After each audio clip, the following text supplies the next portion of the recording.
Eh bien, salut à tous, je suis ravi de vous retrouver pour ce 5e numéro de notre rubrique Partage et conseils. Et aujourd'hui, à mes côtés, j'accueille un invité de marque puisqu'il s'agit de Charles Fourny, propriétaire de la maison Veuve Fourny en premier cru à Vertus, en Champagne. Alors, Charles, bonjour. Bonjour Grégory. Merci d'être à mes côtés aujourd'hui. Je vous en prie, c'est un plaisir. Alors, Charles, est-ce que vous pouvez expliquer le plus simplement du monde possible aux internautes comment on fabrique du champagne et surtout qu'est-ce que la méthode champenoise? Alors le plus simplement possible, je vais aller à l'encontre de votre du mot, c'est plutôt très complexe et c'est l'une des plus longues élaborations dans le monde du vin. Ouais. Alors la Champagne déjà, quand on dit Champagne, c'est magique, mais ça nous appartient. C'est Ouais. le nom de notre région et donc qui découle du nom Champagne. Et on dit bien chez nous, le Champagne ne vient que de la région Champagne. Personne n'a le droit d'appeler champagne Non, ailleurs que il y a quelques exceptions, on va dire, dans le monde, mais bon, même les amateurs dans ces pays-là savent très bien faire la différence. D'accord. Voilà. Alors, le processus. C'est ça. Alors, il faut être concis et expliquer simplement. Et c'est tout l'inverse. Ouais.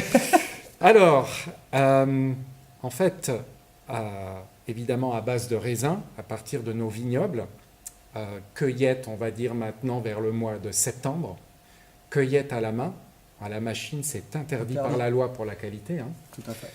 Ensuite, on va extraire les jus, c'est-à-dire on presse les raisins, ou plutôt on éclate et on obtient juste les jus. Chez nous, entre parenthèses, on ne garde que les premières presses. D'accord. Ensuite, vous allez avoir donc le jus qui va subir une première fermentation, c'est-à-dire on appelle ça la fermentation alcoolique, comme dans tous les vins. Le vin, voilà. Et on obtient un vin, on va dire, sans bulle.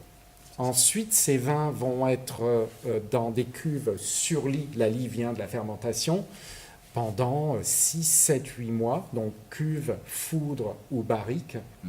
Et le cœur de notre métier, c'est ce qu'on appelle l'assemblage. Donc vous imaginez, on était en septembre, et là, on imagine, on est au mois d'avril pour assembler. Assembler, ça veut dire composer les cuvées. Ouais. Donc quand on compose en Champagne, soit on a un millésime et une seule année, ou alors là, c'est le cœur de notre métier, il y a beaucoup de millésimés entre eux, ensemble, plusieurs cépages. Ouais. Et ça, je dirais, c'est l'art de composer comme un parfum. Ensuite, une fois qu'on a trouvé ces compositions, on va mettre le vin en bouteille et on pense à la bulle. Donc, on va faire un assemblage subtil avec, on va dire, on appelle ça une liqueur, c'est du sucre, plus à nouveau des ferments. Et dans la bouteille qui est fermée et qui est 15 mètres plus bas en sous-sol, on va avoir la seconde fermentation, c'est-à-dire la fermentation alcoolique, où on appelle ça prise de mousse. Alors, prise de mousse, pourquoi ? Parce que quand vous avez une bouteille qui est fermée, Oui. vous comprenez bien que le gaz ne pouvant s'échapper de la bouteille va s'assimiler au liquide. Mais n'empêche que ça fait 5 à 6 kilos de pression. C'est pour ça que la bouteille doit résister. Et 2 fois plus lourde qu'une bouteille de vin. Et c'est la fameuse méthode champenoise. Méthode champenoise. Et méthode champenoise, j'insiste, n'appartient qu'aux champenois puisque nous l'avons inventée. On ne peut pas appeler méthode champenoise dans le monde. Donc cette méthode champenoise, nous on appelle ça méthode naturelle, parce que vous comprenez bien qu'il y a une fermentation naturelle.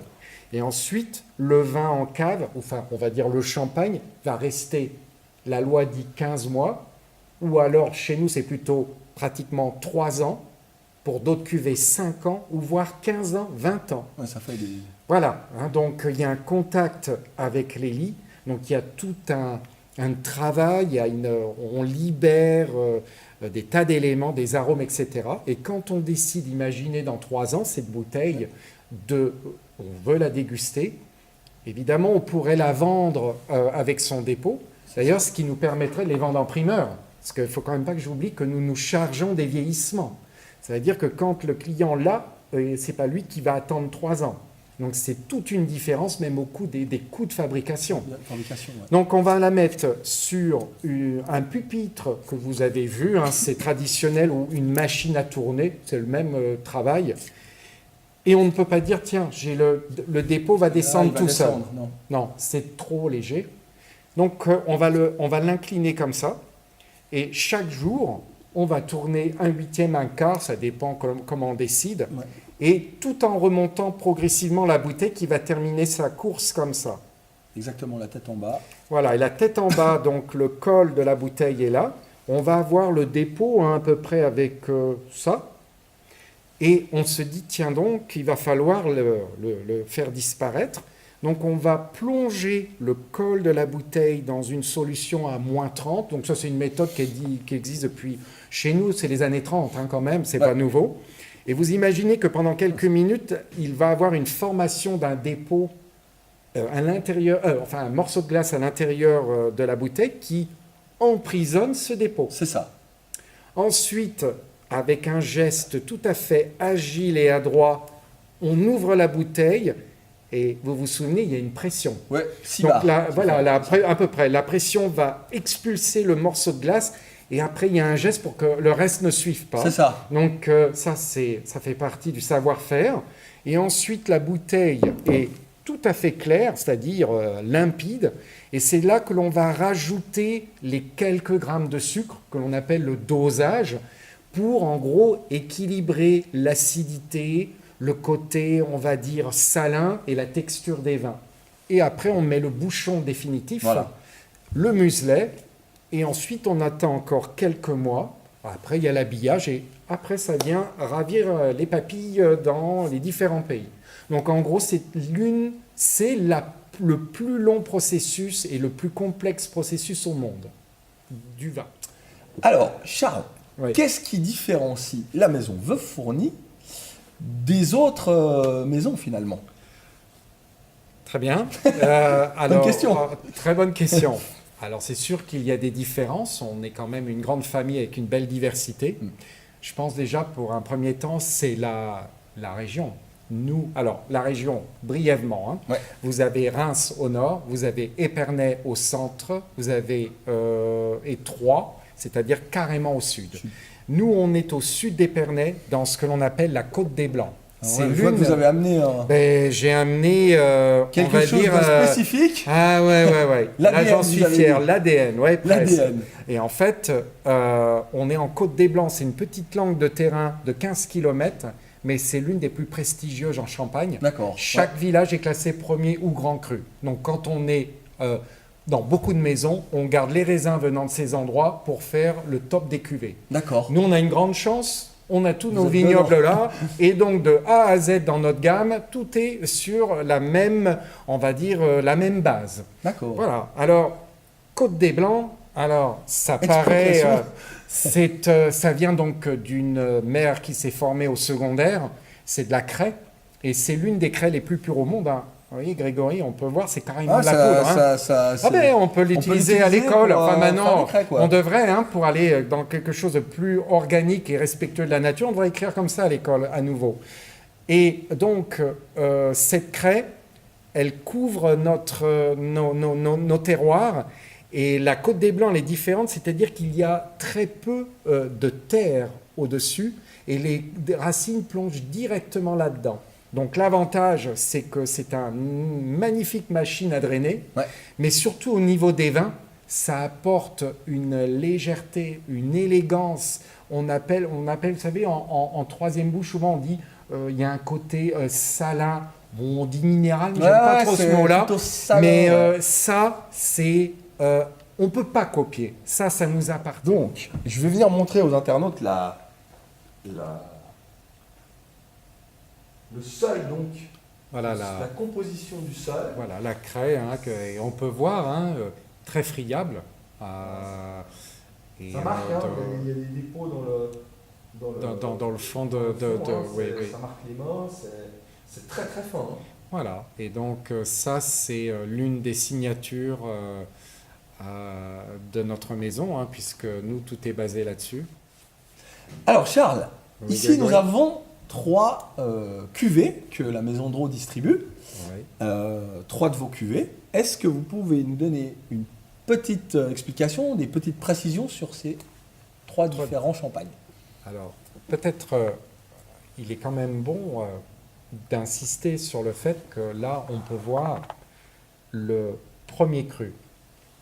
On ne peut écrire que premier cru, c'est une garantie d'origine, que si tous les raisins viennent de vignobles premier cru. Assez premier cru. Ah oui, c'est pour ça que c'est assez rare. Voilà, et nous, c'est l'une de nos spécificités. Alors, pour cette cuvée grande réserve, moi, j'aime bien dans l'explication avoir le côté aussi gustatif. C'est ça. Le côté plaisir. Donc, dans cette bouteille, dans mon village de la Côte des Blancs, c'est principalement le chardonnay, mais nous avons des pentes aussi plus au sud qui nous permettent d'avoir les pinots noirs.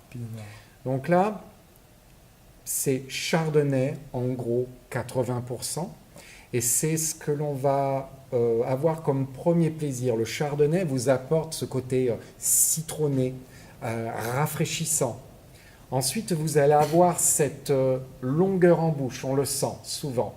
Ça, c'est dû aux nombreux millésimés qui la composent. Il y a de nombreuses années qu'on appelle les vins de réserve, que l'on conserve dans nos caves. Et ça, ce n'est pas une obligation dans la fabrication du champagne. Ouais. Nous, c'est une volonté, c'est un investissement. Afin de restituer un certain style. Voilà. Et ensuite, le pinot noir qui est en gros à 20%, va venir après 4 ou 5 secondes vous apporter ce petit côté fruité. Mais nous, on aime toujours l'équilibrer. C'est jamais quelque chose d'extravagant. Il faut qu'on ait le fruit tout en délicatesse. Mais en fin de bouche, vous vous souvenez, Grégory, on a parlé de ça, ce côté, on va dire, salin, presque salé, qui va se mêler à nouveau au côté citronné du chardonnay, qui va vous aiguiser les papilles. Ouais. Et ça vous donne presque envie de reprendre un deuxième verre, et puis je suis persuadé un troisième.